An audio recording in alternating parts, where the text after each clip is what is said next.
మన దగ్గర TV channels లేవు. నేను చాలాసార్లు చూస్తుంటా. ముందు నన్ను ఎవరిని మెచ్చుకొని తెగ విశ్లేషకులు ఉన్నారని నాకు భయం వేస్తుంది. వీళ్ళ తర్వాత ఫ్యూచర్లో తిడతారు నన్ను.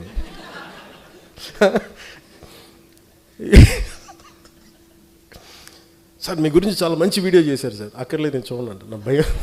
ఎందుకంటే వీడు తర్వాత తిడతాడు అన్నాడు. అంటే అది ఏమైపోయిందంటే మైండ్ అంత ఒక బ్రూటల్ ఫ్యాక్ట్కి యాక్సెప్టెన్స్ వచ్చేస్తుంది. ఈ మధ్యన మాకు విశ్లేషకులు, మన పేరు మర్చిపోయానండి, ఎవరు ఏమో 2-3 పేరు ఆయన ఏమంటారు, నేను వెళ్ళలేదు చదువు, ఆయన కూడా తిట్టారండి కొద్దిగా. ఏమన్నారు,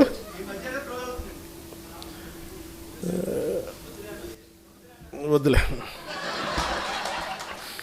లోపల నుంచి నాకు కూడా చాలా ఉంటాయి. బండ్ల గణేష్లు నేను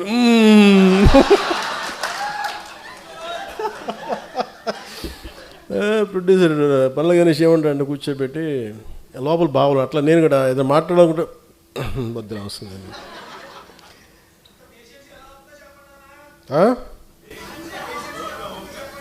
ఏంటన్నారు, ఇంత పేషెంట్గా ఎలా ఉన్నానంటారా, గత్యంతరం లేక.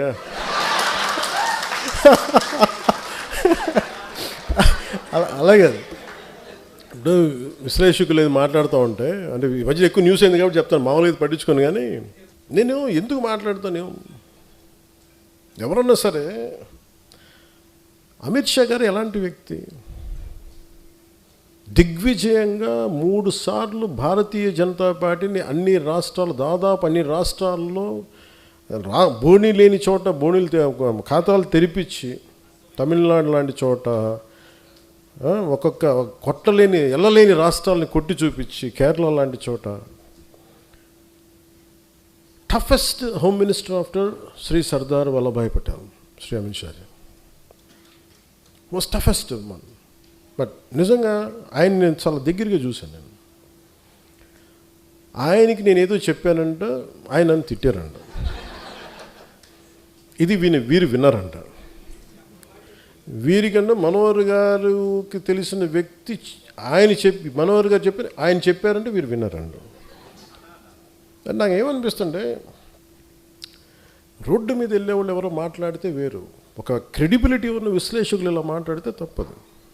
ఇప్పుడు నా గురించి కూడా మాట్లాడినాక నన్ను ఎన్నిసార్లు క్యారెక్టర్ అసాసినేట్ చేశారు, ఎన్నిసార్లు నన్ను తిట్టారు అన్నారు, తిమ్మారన్నారు, అవన్నీ పట్టించుకోవాలి. కానీ అమిత్ షా గారి పేరు వినిపిస్తే మటుకు నాకు తప్పు అనిపించింది, అది నేను ఖండించాలనిపించింది. దేనికంటే ఆ స్థాయి వ్యక్తుల్ని, కశ్మీర్ని ఆర్టికల్ 317 రద్దు చేయించి అలాంటి పరిస్థితుల్ని హ్యాండిల్ చేసిన వ్యక్తి, వెస్ట్ బెంగాల్ని అసలు దేశంలో ఉంటుందా లేదా భవిష్యత్తులో ఉన్న దాంట్లో నుంచి దేశాన్ని దాన్ని బయటికి తీసుకొచ్చిన వ్యక్తి, అలాంటి వ్యక్తి గురించి తేలిగ్గా మాట్లాడేస్తే మరి స్థానికంగా ఉన్న ఆంధ్రప్రదేశ్ బీజేపీ నాయకులకి ఎంత బాధ ఉందో నాకు తెలియదు. కానీ ఎందుకంటే ఇద్దరే మాట్లాడారు అమిత్ షా గారి గురించి మాట్లాడితే. ఇంతమంది ఎమ్మెల్యేలు ఉన్నారు, ఎంపీలు ఒక్కళ్ళు మాట్లాడాల, ఖండించలా. కనీసం ఇది నాకున్న వారికి ఉన్న గౌరవంతో నేను ఖండించాల్సి వచ్చింది.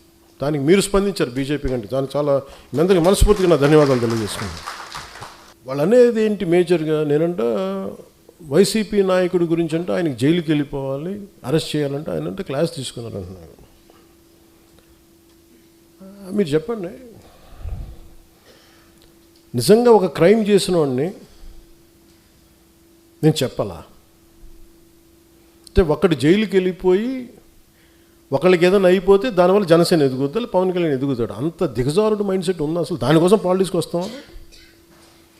అసలు మీరు పాలిటిక్స్లో మీరు ఎంపీ ఇలాంటి వాళ్ళు ఎవరు పాలిటిక్స్లో లేనప్పుడు కదా నేను వచ్చి రోడ్డు మీదకి వచ్చి ఆ రోజున వైఎస్ రాజశేఖర రెడ్డి గారు ముఖ్యమంత్రిగా ఉన్నప్పుడు కదా నేను నా తుపాకీని సరెండర్ చేసి కదా నేను పాలిటిక్స్కి వచ్చింది. ఏం మాట్లాడతారు మీరు? ఎంత తెగింపు ఉంటే వస్తాం, ఎంత తెగించే గుణం ఉంటే వస్తాం పాలిటిక్స్కి.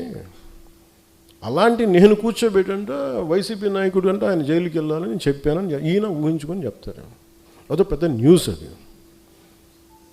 మరి మీరందరికీ కళ్ళుకి ఏం కనిపించట్లేదండి? మీ అందరికీ సమస్యలు కనిపించట్లా.